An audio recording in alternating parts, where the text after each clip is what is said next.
se deve, claro, à pandemia, a gente já falou muito sobre isso aqui, a adaptação também, né, dos consumidores tiveram que ter, né, de fazer dessas rotinas de compras, enfim.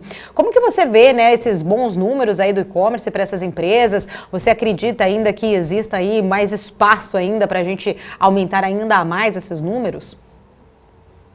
Então, é bem interessante essa pesquisa, porque o mercado como um todo cresceu 40%, né? E ele vinha no ritmo em torno de 20, 25% nos últimos anos. Então, de fato, a pandemia deu uma acelerada. A gente brinca que a pandemia foram 5 anos em um ano que antecipou a penetração de e-commerce. Penetração de e-commerce no total de vendas no varejo estava em torno de 5% pré-pandemia, agora está entre 8 e 10%.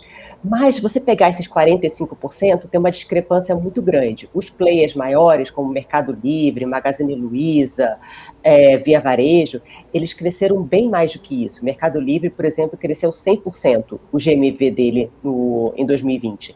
Então, isso mostra que os grandes continuam ganhando market share em cima dos menores. Mas todo mundo teve um crescimento muito surpreendente no ano passado. Uhum. Aline, muitas companhias estão focando mais nesse processo de digitalização, né? A gente sabe exatamente que quem realmente não fizer isso acaba realmente, né, ficando ali de fora e tendo grandes prejuízos, enfim. Você acha que essa migração, ela realmente passa a ser realmente um fator determinante para um processo de geração de valor para as empresas? Ah, sem dúvida. Eu acho que as empresas, isso é um processo que já vinha acontecendo ao longo do tempo, mas em 2020 as empresas perceberam que quem não tem digital está morto. Não só por conta da pandemia, mas pela mudança cultural que foi acelerada com a pandemia. Então, as pessoas estão muito mais confortáveis em fazer compras de supermercado, por exemplo, online, enfim, de comprar.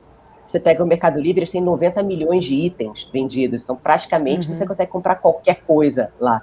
Eu vejo pelos meus pais, né, que são idosos, nunca compraram supermercado online e agora compram toda semana. Então, realmente houve uma mudança bastante grande. Eu acho que o ritmo desacelera um pouco, desculpa, no segundo semestre de 2021, porque se Deus quiser, com a vacinação, tudo deve ser reaberto, então as pessoas voltam a comprar um pouco offline, mas essa tendência secular, esse crescimento do e-commerce continua. Hoje ele é 10% das vendas no varejo, eu imagino que em 10 anos deva ser 50% no mínimo. Uhum. Aline, pegando essa linha de raciocínio aí que você estava falando, dessa tendência para o segundo semestre, tomara, né, que realmente a gente consiga passar dessa fase aí da pandemia por conta da vacinação, mas pegando esse gancho, o cenário atual dessas restrições aí por conta do coronavírus, a gente sabe que está impactando muito os shoppings, né, nesse momento principalmente, aqui em São Paulo, em vários lugares com grandes restrições, né, eles seguem aí realmente vazios, fechados, muitas lojas, né, fechadas, enfim. Mesmo assim, muitos analistas estão vendo os shoppings mesmo com grande oportunidade de investimento. A gente falou bastante sobre isso também essa semana. Qual que é a sua opinião sobre isso? Você acha que realmente o pior realmente está ficando ali para trás? Os shoppings estão ali prestes a retomar esse fluxo de clientes? Como que você tem visto esse setor especificamente? Legal. Então, os shoppings de fato estão sofrendo bastante. Inclusive, eu tive uma reunião com o presidente da Allshop, que é a Associação Brasileira de Shopping Centers, e ele comentou que 80% dos shoppings estão fechados hoje em dia, né? Então, o fluxo caiu 80% nesse período. Mas o mercado sempre, você sabe, né, Paulo, o mercado sempre antecipa as tendências. Então, por exemplo, a gente olha muito para os mercados lá fora para tentar antecipar tendências aqui no Brasil. Nos Estados Unidos, não só os shoppings, mas todos os plays de reabertura, ou seja, empresas aéreas, empresas de cassino, redes de hotéis, eles subiram mais ou menos uns 30% do começo de fevereiro agora. E no começo de fevereiro foi justamente quando os Estados Unidos atingiu o patamar de 10% de vacinados.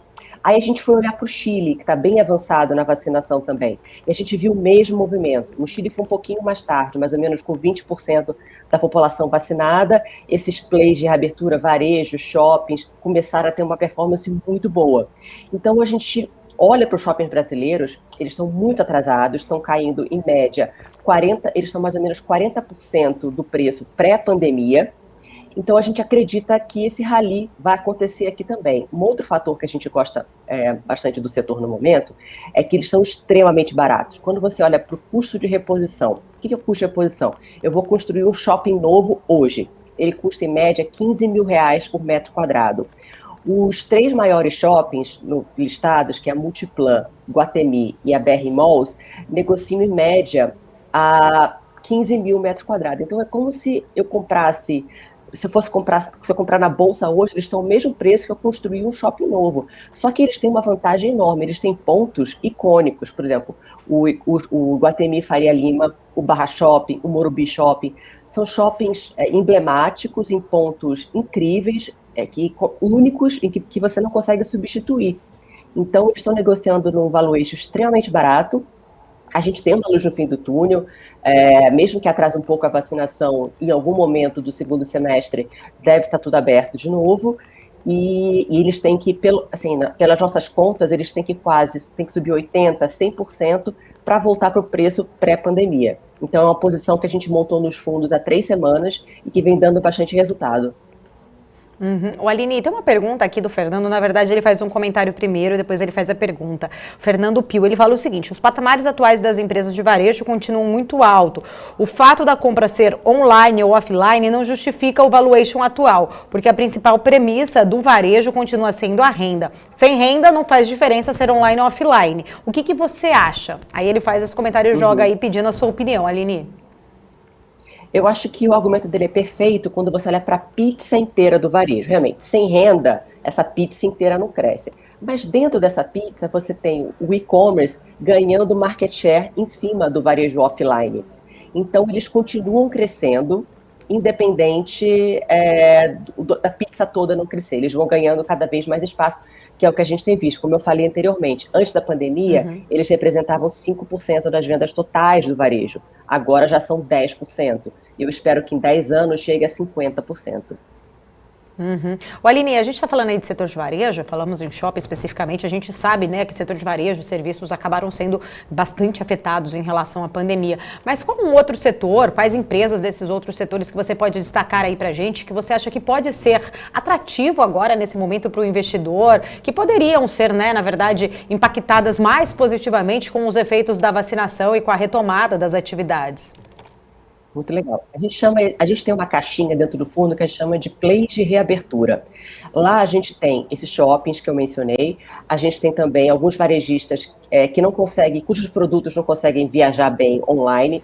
Eu vou dar um exemplo, a Arcos Dourados, que é a operadora do McDonald's no Brasil, a Espaço Laser, que é uma empresa de serviços, é impossível você fazer depilação laser pela internet, mas que com a reabertura ela deve ter uma recuperação muito forte. A gente tem também a Santos Brasil, que se beneficia dessa reabertura, e a gente está começando a olhar agora as distribuidoras de combustível. Então, BR Distribuidora e Ultrapar são empresas que também sofreram muito com a pandemia e que devem se beneficiar com a reabertura e estão em um valuation bastante barato. O Aline, voltando ali um pouquinho, a gente estava falando do shopping agora, me fez lembrar de um assunto que eu falei até aqui ontem, né? Sobre aquela polêmica do BR Malls, não sei se exatamente você acompanhou, uma casa de análise acabou sugerindo ali que a empresa transformasse seus ativos em fundos imobiliários e ficasse apenas só na administração dos shoppings. Qual que é a sua opinião sobre isso? Você acha mesmo que faz sentido para a empresa? Então, essas empresas, nessa questão específica, empresas como BR Mall, Iguatemi e Multiplan, que têm ativos icônicos, eles preferem ser donos, ter o controle do próprio ativo. Então, eles não, justamente para os caras poder fazer expansões mais rápidas, fazer modificações mais rápidas nos ativos.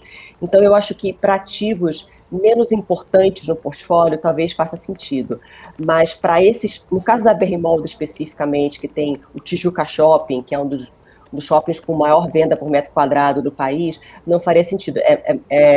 Faz muito mais sentido eles serem detentores do ativo e deter também o controle, enfim, do ativo como um todo. Aline, a Ananda Vasconcelos tem uma pergunta para você, ela está me chamando aqui, então eu vou chamar a Ananda aqui. Ananda, fica à vontade, pode fazer a sua pergunta para a Aline. Obrigada, Paula. Aline, eu queria te perguntar como que você enxerga, né, o Brasil e o mundo com essa nova chegada do home office, né, para muitas empresas, acabou sendo uma chegada. Você acredita que é uma tendência e como que isso pode afetar o setor também de aluguéis de imóveis comerciais? Muito interessante essa pergunta. Eu acho que a tendência, eu imagino que o modelo daqui para frente ele vai ser híbrido. Por exemplo, a pessoa fica parte do dia em casa, parte do dia no trabalho, tem flexibilidade de alguns dias por semana estar em casa, alguns dias por semana estar no escritório. Porque o estar em casa, isso estou falando num contexto de pós-pandemia, tá? É interessante você estar em casa, você tem a sua vida pessoal sem problemas para resolver. Eu, por exemplo, consigo me concentrar muito melhor em casa para ler relatórios, para ler coisas do trabalho, né? Porque não tem aquela conversação, aquele ruído todo do escritório. Mas o escritório é importante para aquela interação pessoal, troca de ideias, aquela pessoa que você encontra no cafezinho e você acaba tendo uma ideia de um produto novo, uma ideia de investimento nova. Em relação às proprietárias, às empresas proprietárias de escritório, o que eu acredito que deve acontecer é uma migração das empresas, dos escritórios, que a gente chama de, enfim, B e C, para os escritórios A e AAA. Então, esses empresas de escritório que têm os ativos AAA, eles devem ter pouca vacância.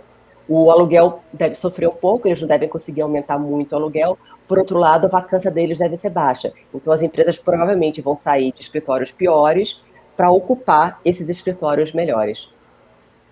E você acredita que é uma tendência também essas empresas elas migrarem para os lugares mais extremos da cidade, né, para dar uma desafogada, principalmente as grandes capitais, para dar uma desafogada também no trânsito, na movimentação, né, elas se deslocarem mais para as regiões mais periféricas? Você acha que isso também pode ser uma tendência? Eu acho que sim, especialmente se você não precisa ir ao escritório todos os dias, você tem essa flexibilidade de ter um escritório um pouco mais afastado, um pouco talvez mais próximo da onde as pessoas, enfim, desses clusters, né, que estão sendo construídos agora. Tem um cluster grande na Berrini sendo construído. Então, eu acho que sim, as pessoas, você não tendo que ir todo dia para o escritório, você fica um pouco mais tolerante ao trânsito, eu acho. Você se organiza melhor, você tem um horário mais flexível, eu não preciso ir às 7h30 da manhã, eu posso sair de casa às 10, por exemplo. Então, eu acho que faz muito sentido, sim.